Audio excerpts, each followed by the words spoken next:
अस्सलाम वालेकुम। Voice of Tahir Khan में तमाम नाजरीन को एक नई वीडियो में मेरी तरफ से खुश आमदीद।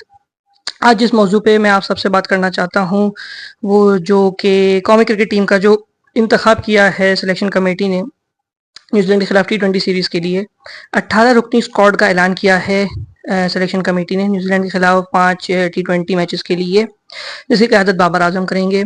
कुछ नुमाया नाम इस स्क्वाड में शामिल हुए हैं, जिनमें सबसे पहले मैं जिक्र करना चाहूँगा नसीम शाह, जो कि कमबैक कर रहे हैं इंजरी के बाद इंटरनेशनल क्रिकेट में। इसके अलावा चंद नुमाया नाम और इस टीम में शामिल हुए हैं। सबसे पहले मोहम्मद आमिर, जो कि 4 साल बाद पाकिस्तान क्रिकेट टीम में वापसी कर रहे हैं। इसके बाद इमाद वसीम, जो कि पिछले साल न्यूजीलैंड के खिलाफ जो हमने T20 सीरीज़ खेली थी गुज़िश्ता बरस, उसमें टीम का हिस्सा थे। फिर उन्होंने रिटायरमेंट ले ली थी। मेरे नज़दीक वो एक मशरूत रिटायरमेंट थी, क्योंकि कुछ एश्योरेंस के बाद अब वो टीम में वापस आ गए हैं। इसके अलावा एक सरप्राइज एंट्री जो कि PSL में अपनी शानदार कारकर्दगी की 22 जिनकी हुई है, वो है उस्मान खान की एंट्री। उस्मान खान जो कि UAE में खेल रहे थे, उनके वहाँ पे अब तनाज़ा खड़ा हो चुका है बोर्ड के साथ। खैर बहरहाल वो कौमी क्रिकेट टीम के स्क्वाड में जगह बनाने में कामयाब हो गए हैं। तो ये है 18 रुकनी स्क्वाड। इसमें जो ये नुमाया नाम मैंने आपको बताया, इसके अलावा इफ्तिखार अहमद हैं, शादाब हैं, साइम अयूब हैं, शाहीन शाह हैं, अबरार हैं और मोहम्मद रिजवान हैं, उसामा मीर हैं, अब्बास आफरीदी हैं, जमान खान हैं। कुल मिला के 18 खिलाड़ी हैं। स्क्वाड अगर देखा जाए तो ओवरऑल एक बैलेंस स्क्वाड है, इतना कोई ख़राब स्क्वाड नहीं है। हाँ, मिडिल ऑर्डर के मुतालिक कुछ सवाल या निशान हो सकते हैं, लेकिन ऑन द होल एक बैलेंस स्क्वाड है जिसमें अच्छे स्पिनर्स, अच्छे फास्ट बॉलर्स, अच्छे बैटर्स मौजूद हैं। लेकिन इस स्क्वाड के इंतखाब के साथ ही चंद सवालात भी हैं जो कि रेज हुए हैं और हो रहे हैं। इससे पहले से हो रहे थे, क्योंकि सबको पता था कि स्क्वाड में किन लोगों ने आना है। सबसे पहले तो मैं मोहम्मद हफीज़ ने जो कि एक ट्वीट की है कि रिब डोमेस्टिक क्रिकेट के मुतालिक, तो मेरी समझ से वो बालातर है, क्योंकि जब वो खुद टीम डायरेक्टर भी बन के आए थे तो उन्होंने इमाद वसीम से भी रब्ता किया था कि वो रिटायरमेंट वापस लें, मोहम्मद आमिर से भी रब्ता किया था बकौल उनके। तो इस सेटअप ने भी वही किया जो वो कर रहे थे। तो अब वो ये बात कैसे कह सकते हैं कि rest in peace domestic cricket या डोमेस्टिक सिस्टम, जो भी वो कहना चाह रहे थे। लेकिन हाँ, उनकी बात में अगर आप एक दूसरे पहलू से देखें तो वजन तो है, लेकिन वो खुद भी वही काम कर रहे थे। जैसे जिन खिलाड़ियों का रिटायरमेंट के बाद दोबारा से इंतखाब हुआ है, उनकी वजह से कुछ ऐसे डिजर्विंग खिलाड़ी थे जिनकी टीम में जगह बनती थी और वो अब टीम का हिस्सा नहीं है। जैसे कि मोहम्मद वसीम जूनियर, जो कि मेरे ख्याल से बली का बकरा बने हैं। उन्होंने वर्ल्ड कप में ही बहुत अच्छी परफॉर्मेंस दी थी, अभी गुज़िश्ता 50 ओवर में भी, फिर 2022 में T20 वर्ल्ड कप में भी, ऑस्ट्रेलिया में भी उन्होंने अच्छी कारकर्दगी दी थी। लेकिन जाहिर सी बात है, कुछ खिलाड़ियों को अकोमोडेट करने के लिए किसी को तो बाहर का रास्ता दिखाना था, तो उनमें से एक मोहम्मद वसीम है।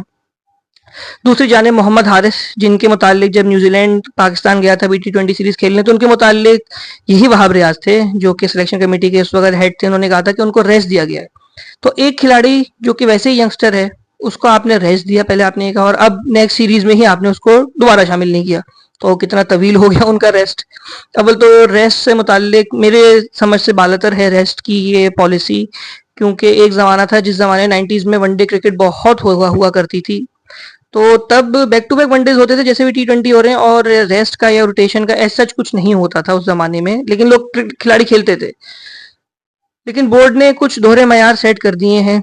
मोहम्मद हारिस के साथ मेरे ख्याल से ज्यादती है कि उनको टीम का भी हिस्सा नहीं बनाया गया। इससे पहले जब वो BPL खेलने गए थे तो उनको NOC भी नहीं दिया गया था। लेकिन अगर अब आप अभी यहाँ देखें इमाद वसीम के केस में ही, कि वो PSL के अलावा इस साल एक लीग ऑलरेडी खेल चुके हैं। इसके अलावा USA की भी जो लीग खेलते हैं, उनकी टीम ने उनको रिटेन किया है और 100 के लिए भी उन्होंने अपने आप को एनरोल कराया था और वहाँ भी वो पिक हो गए हैं। तो क्या PCB उनको NOC देगी? और अगर NOC देगी तो मोहम्मद हारिस के साथ क्यों ज्यादती की गई थी? इसके अलावा अगर आप दूसरी तरफ आएँ तो आज़म खान, जिनको वो अच्छे हिटर हैं, लेकिन 8 T20 इंटरनेशनल्स में वो खाली 29 रन बना सके हैं। ऑल्दो 8 T20 मैचेस कोई बड़ा सैंपल साइज नहीं है, लेकिन उनकी फिटनेस, और अगर उनकी जगह कोई और खिलाड़ी होता शायद, तो उसको 8 मैचेस का मौका नहीं मिलता।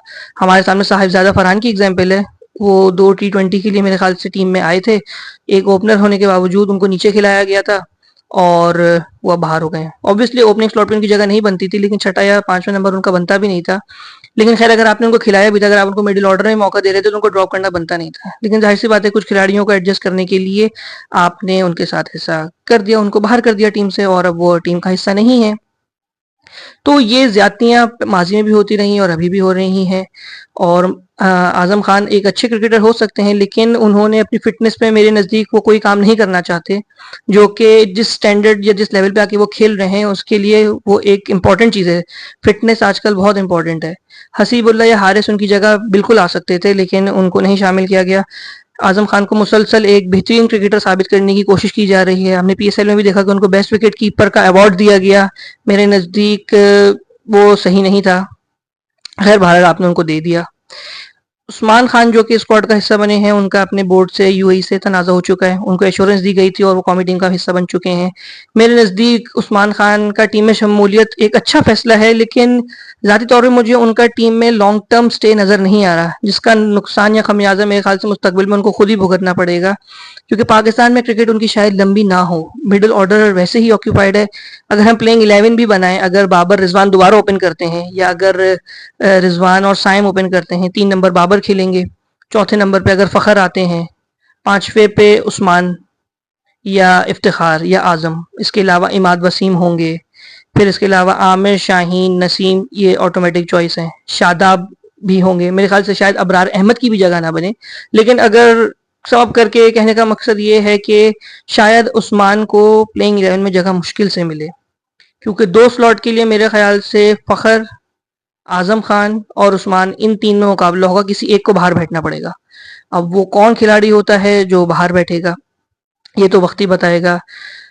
पीसीबी ने बेहतर मिसालें कायम नहीं की हैं, और अभी भी यही मुझे नज़र आ रहा है कि मुस्तकबिल में भी शायद ऐसा ही कुछ होता रहेगा कि जो हमारे डोमेस्टिक के परफॉर्मर्स हैं उनको शायद कभी फोकियत शायद ना मिले। इमाद वसीम ने उस वक्त नेशनल T20 खेलने से माजरत कर ली थी और T10 खेलने गए थे वो, क्योंकि सेंट्रल कॉन्ट्रैक्ट प्लेयर होने के नाते उनके लिए खेलना लाजमी था, लेकिन उन्होंने रिटायरमेंट ले ली थी। तो ये सब चीज़ें सबके सामने हैं। बहुत से शायकीन इस चीज़ को इग्नोर कर रहे हैं कि उनका टीम में आना बहुत ज़रूरी है। इमाद वसीम एक यूटिलिटी प्लेयर हैं, लेकिन इंटरनेशनल क्रिकेट में उन्होंने अभी तक मेरे नज़दीक कोई ऐसी खातिर ख्वाह परफॉर्मेंस नहीं दी है। एक अफगानिस्तान के अगेंस्ट वर्ल्ड कप की परफॉर्मेंस, या वेस्ट इंडीज़ के अगेंस्ट उनका फाइफर जो है T20 में, ये 2 काफ़ी काबिल ज़िक्र परफॉर्मेंसेस हैं 2। लेकिन इसके अलावा मेरे नज़दीक इन्होंने इतनी कोई काबिल ज़िक्र परफॉर्मेंस नहीं दी है। ओडीआई का उनका एवरेज हायर साइड पे है, जो कि नॉट आउट की वजह से है, वो एक अलग स्टोरी है।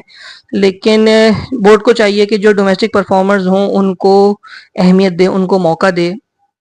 अगर कल को ये फेल होते हैं तो बोर्ड की फिर अगला क्या लाहे अमल होगा, और बोर्ड फिर इनको भी क्या मैसेज देगा और बाकियों को भी क्या मैसेज दे रहा है। और अगर इनके साथ भी फिर अगर ये बाहर हो जाते हैं तो अगर इनके भी कुछ अपने फ्यूचर प्लान्स थे तो वो भी फिर मुतासर हो जाएंगे। तो बोर्ड को बहुत सोच समझ के फैसला करना चाहिए। खिलाड़ियों को भी चाहिए कि अगर वो समझते हैं कि पाकिस्तान के लिए खेलना उनकी अव्वलीन तरजीह है, तो वो पाकिस्तान खेलने के लिए उनको हर वक्त मैसर होना चाहिए। आगे वर्ल्ड कप के लिए स्क्वाड का ऐलान होगा, कौन टीम में आएगा कौन नहीं आएगा, ये एक और बड़ा सवाल है। हारिस रऊफ जो कि अभी स्क्वाड का हिस्सा नहीं है, वो भी कम बैक करेंगे, तो वो किसकी जगह आएंगे। इस 18 रुकनी स्क्वाड में से 3 खिलाड़ी ऐसे होंगे जो कि वर्ल्ड कप के लिए शायद नहीं जा रहे होंगे, और हारिस रऊफ कम बैक करेंगे, तो हिसाब से 4 शायद ऐसे खिलाड़ी हों जो कौमी टीम का हिस्सा शायद वर्ल्ड कप के लिए ना हो। तो उम्मीद करते हैं कि ये स्क्वाड इंशाल्लाह ताला न्यूजीलैंड के अगेंस्ट अच्छा खेलेगा। बाबर आजम की क़यादत में हम ये सीरीज़ जीतें और मोमेंटम को आगे कैरी फॉरवर्ड करें, और इसके बाद इंग्लैंड सीरीज़, आयरलैंड सीरीज़ और वर्ल्ड T20 में अच्छी कारकर्दगी का मुजाहरा करें और जीतें। तब अब तक के लिए इतना ही। मज़ीद टॉपिक के साथ अगली वीडियो में आपकी खिदमत में हाजिर होंगे। आप सबको मेरी तरफ से पेशी ईद मुबारक। इंशाअल्लाह ताला अगली वीडियो में नए मौजू के साथ आपके में हाजिर होंगे। तब तक के लिए अल्लाह हाफ़िज़।